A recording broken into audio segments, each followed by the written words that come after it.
Il arrive parfois qu'une situation que l'on ait à gérer soit une situation plus simple si on regarde la courbe représentative de petit f, non plus dans le repère noir petit x, petit y, mais dans un repère oblique vert grand X, grand Y.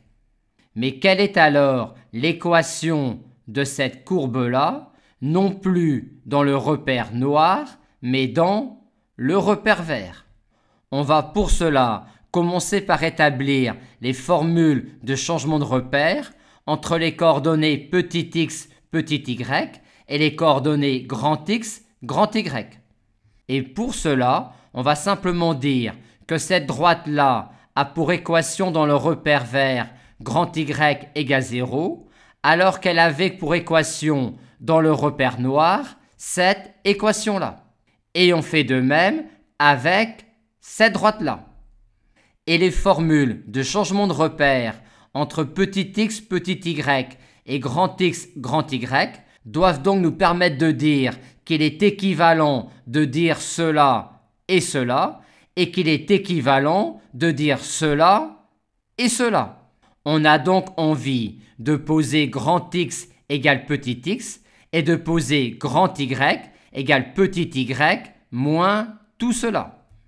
Déterminons donc maintenant l'équation de cette courbe-là dans le repère vert. Dire qu'un point appartient à cette courbe-là équivaut à dire que ses coordonnées petit x, petit y vérifient cette équation-là, ce qui est équivalent à dire cela, vu les formules de changement de repère, ce qui nous permet de dire que cette courbe-là, qui était la courbe représentative de la fonction petit f dans le repère noir, est la courbe représentative de la fonction g ainsi définie dans le repère vert. Morale de l'histoire.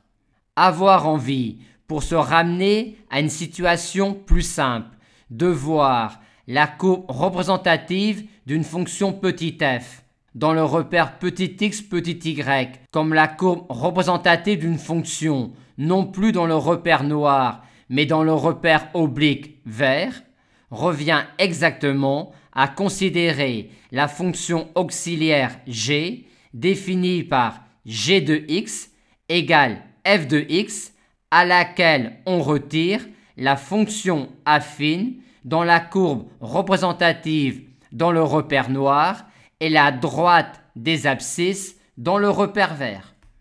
Aussi, si on a envie de ramener cette configuration-là à celle-là,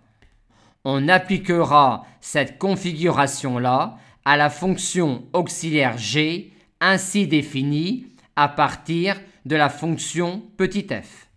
De manière générale, si vous souhaitez voir la courbe représentative d'une fonction petit f dans le repère petit x, petit y, comme la courbe représentative d'une fonction g dans un repère oblique vert de cette forme-là, il suffira alors d'introduire la fonction auxiliaire g définie par g de x égale f de x à laquelle on retire la fonction affine dans la courbe représentative dans le repère noir et la droite des abscisses dans le repère vert.